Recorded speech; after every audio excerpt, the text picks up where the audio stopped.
Cultura informa. Opinião. Ele que esteve à frente da JUSEP, da 4ª Ciretran em Caruaru, é professor universitário. A gente vai conversar com ele agora, Máximo. É um grande articulador político, né? E que com certeza conhece bem de política, cientista político, professor Rafier Delon.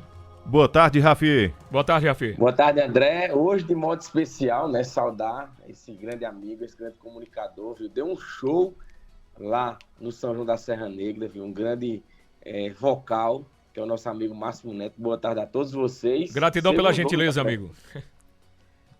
Segundo, hoje a gente vai trazer, André e Máximo, alguns pontos da nova pesquisa BTG-FSB, tá? Que foi registrada sob o número BR 03958/2022, que saiu hoje, Máximo, e traz mais uma fotografia do momento. Por que eu falo fotografia, André? Porque algumas pessoas que estão de um lado dizem, mas a pesquisa está mentindo. Aí o outro lado diz, mas ninguém me pesquisou. Aí tem outro que diz, mas na pesquisa passada, da eleição passada, deu diferente o resultado eleitoral.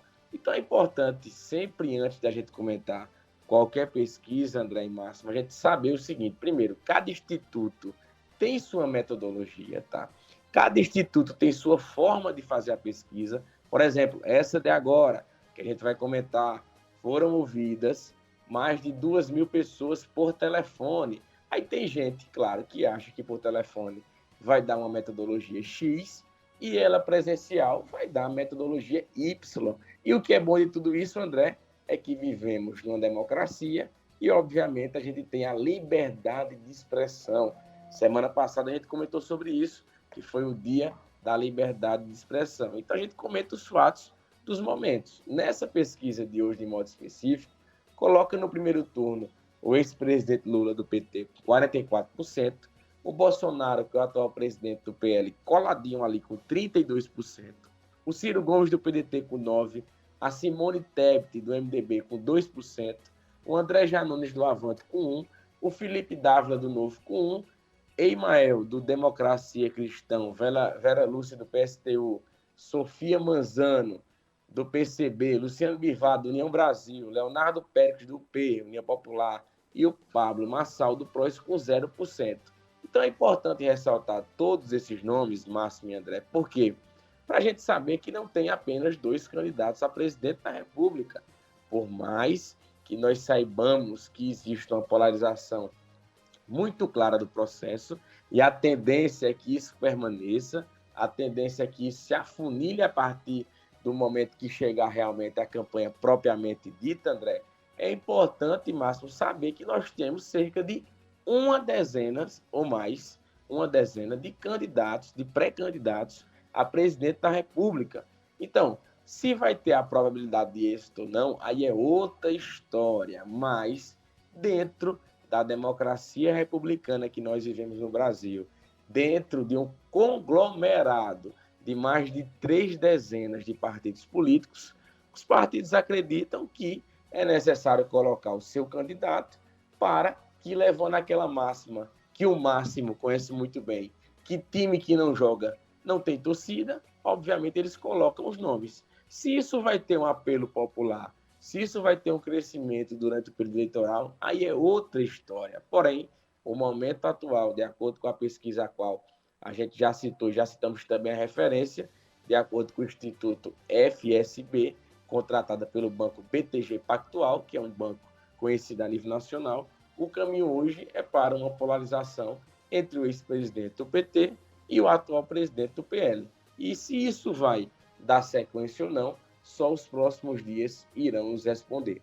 O que é importante, o ouvinte atento da Rádio Cultura do Nordeste observar. Até o dia 20 de julho, nós temos a pré-campanha. O que é a pré-campanha? Os pré-candidatos podem se colocar, dizer que são pré-candidatos, dizer o cargo que irão disputar a eleição. Porém, não podem o quê, Máximo? Pedir o voto, né? Dizer o número, divulgar qual vai ser as suas ideias de campanha, tá? Isso se caracteriza campanha eleitoral. Porém, de 20 de julho até o dia 5 de agosto, cada partido vai escolher o dia que vai fazer a sua convenção. E o que é a convenção, André? é aquela reunião, é aquele encontro onde os partidos que estão coligados a nível majoritário, o que é majoritário é a eleição de presidente, a eleição de governador, e o que é proporcional é a eleição de deputado estadual, a eleição de deputado federal, que não podem coligar na proporcional, mas podem coligar na majoritária. A partir daí, que for confirmados os candidatos a deputado federal, estadual, senador, governador e presidente, lá mais para frente, uma semana depois, começa a campanha eleitoral. É um procedimento, André, muito rápido. São 45 dias apenas de campanha, que você vai ter lá aquele candidato na sua porta, fazendo porta a porta, que vai ter o guia eleitoral em meados da metade de agosto, onde você vai poder, obviamente, observar, primeiro, quem são os candidatos e, consequentemente, quem é que é aquele que vai merecer ou não seu voto, tá? Levando em conta que a gente vive nessa democracia. Então, é importante nós termos um mínimo de uma noção de como está a corrida eleitoral presidencial, porque a partir dela se pode ou não verticalizar para os estados. Aqui em Pernambuco nós temos 5 pré-candidatos até então competitivos, e a gente sabe que a partir do momento que começar o guia eleitoral e começar a campanha propriamente dita, a gente sabe que o contexto pode ser modificado. Até então, Máximo, as pessoas não estão preocupadas com eleição. Quem está preocupado com eleição, campanha, é quem é pré-candidato, é quem trabalha com jornalismo político, é quem está nas organizações das pré-campanhas, é quem está participando das coordenações de pré-campanha. Mas o povão mesmo, ele está preocupado com a inflação, é com a dificuldade do preço do combustível, é com a dificuldade com o preço do botijão de gás, é com a dificuldade para quem mora em Caruaru, com a buraqueira que está, como diz o ditado, comendo no centro, viu, Márcio? Não tem para onde você correr. Se você vai para uma malhada de pedra, você não consegue ter praticamente o acesso ao seu veículo, né? Porque o quebra-quebra, a quebradeira é grande. Se você vai ali para a situação do outro lado da cidade, na comunidade Lajeado do Cedro, que tem que passar pelo Capim, pelo Chicuru, por Jiquiri, para a Serra de São Bento, a situação também terrível. Comentamos isso semana passada, que os alunos da Serra de São Bento estão sem transporte há cerca de 2 meses, por falta de sensibilidade da Secretaria de Educação do município de Caruaru, que estão lá, cerca de 20 famílias, cerca de 20 crianças, esperando transporte da Serra de São Bento para irem estudar em Lajeado do Cedro. Tive essa semana também, Márcio, lá na maior batata doce, lá na comunidade Jacaré de Gonçalves Ferreira. Para você chegar, Máximo, em Jacaré de Gonçalves Ferreira, tem que passar pelo bairro de São José. Meu amigo, a situação é deplorável também, viu? A gente fala muito em zona rural, mas a zona urbana também está entregue. É a buraqueira danada. A buraqueira concede o quê? A insegurança também, porque você não vê iluminação, você não vê um mínimo de segurança nessa localidade estratégica. A gente sabe que, de modo específico, o bairro São José tem uma certa ligação com o chefe do Poder Executivo Municipal de Caruaru, né, de modo histórico e de modo presencial, e a gente sabe também que aquela comunidade do bairro São José tem sofrido e muito no que diz respeito à falta de estrutura e na falta de infraestrutura social naquela comunidade. Mas trazendo agora também para a esfera estadual, a gente fica também, Máximo e André, na expectativa do fechamento das chapas majoritárias no aspecto estadual aqui em Pernambuco. Nós sabemos que, pegando a pré-candidata do Solidariedade, a Marília Reis, que é deputada federal, existe uma expectativa grande do deputado federal Sebastião Oliveira, popularmente conhecido como Seba, ser confirmado na sua pré-candidatura a vice-governador, na chapa da Marília Reis.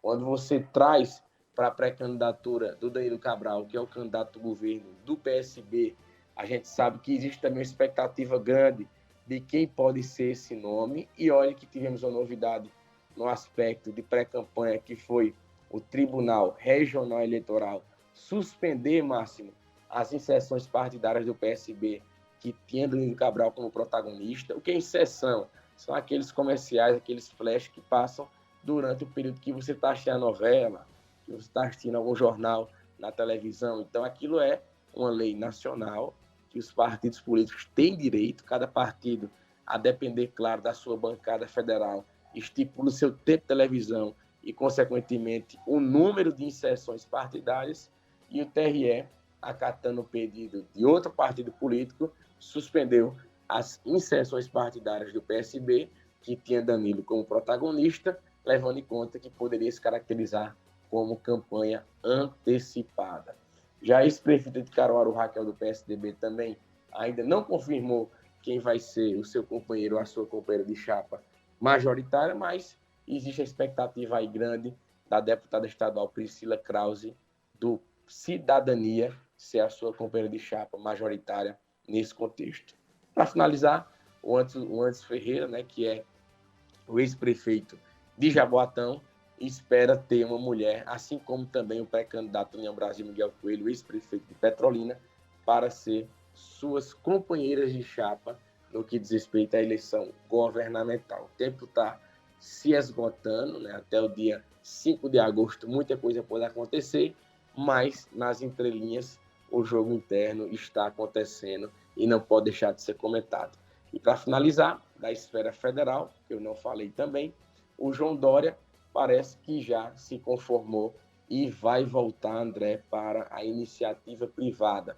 Ele que conseguiu fazer uma carreira meteórica no que diz respeito à sua biografia política, né? Prefeito de São Paulo, governador de São Paulo, pré-candidato a presidente da República, vencendo as prévias do PSDB, mas parece, Márcio, que ele não leu bem o livro O Príncipe, de Nicolau Maquiavel, de lá 1530, quando diz que a esperteza demais, quando é demais, come o dono. Que ser mais sabido que todo mundo, criou um verdadeiro alvoroço dentro do PSDB, perdendo, por exemplo, o Geraldo Alckmin, que hoje é o pré-candidato a vice-presidente da República do PSB, junto com o ex-presidente Lula, conseguiu internamente criar uma briga com o Rodrigo Garcia, que era o seu vice e que agora é o governador de São Paulo e candidato à sucessão da principal economia da América Latina, e infelizmente saiu menor do que entrou. Então, por hoje, é isso, André e Márcio. Muito bem, agora 1h49. Rafi, começando rapidamente aí sobre João Dória, o que ele errou para ser, digamos assim, rifado pelo próprio partido, qual foi o principal erro dele? São inúmeros, né, André? Porque, primeiro, quem colocou o cara na política foi quem? O Geraldo Alckmin, né? Foi o grande padrinho político dele, né?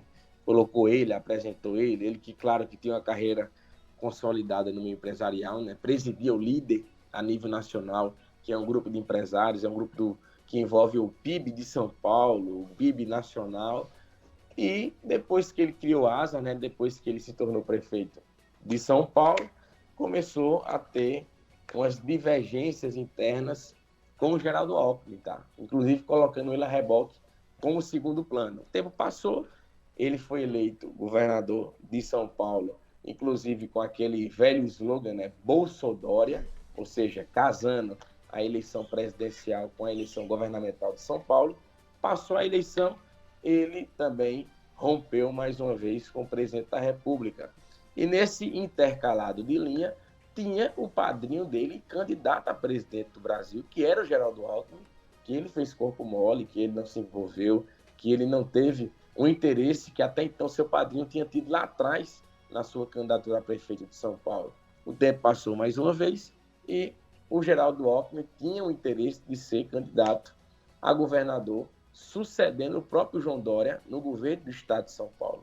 E o que foi oferecido foi ou uma candidatura ao Senado ou uma candidatura a deputado federal, levando em conta que o Geraldo Alckmin já tinha escolhido seu candidato, que era o seu vice, o Rodrigo Garcia, que até então estava no Democratas, e fez com que ele fizesse a travessia do DEM para o PSDB. Nesse intervalo de tempo, o desgaste interno foi muito grande, foi até cogitada a possibilidade de umas prévias estaduais em São Paulo, o que não ocorreu, levando em conta que o fundador do PSDB, histórico tucano Geraldo Alckmin, preferiu sair do partido para não brigar internamente com João Dória, levando em conta que não tinha espaço para disputar isso. É importante discutirmos isso, André e Márcio, porque a política de São Paulo é o que reverbera, é o que traz para acontecer a política em todos os outros estados. É o estado-mãe no que diz respeito às articulações políticas.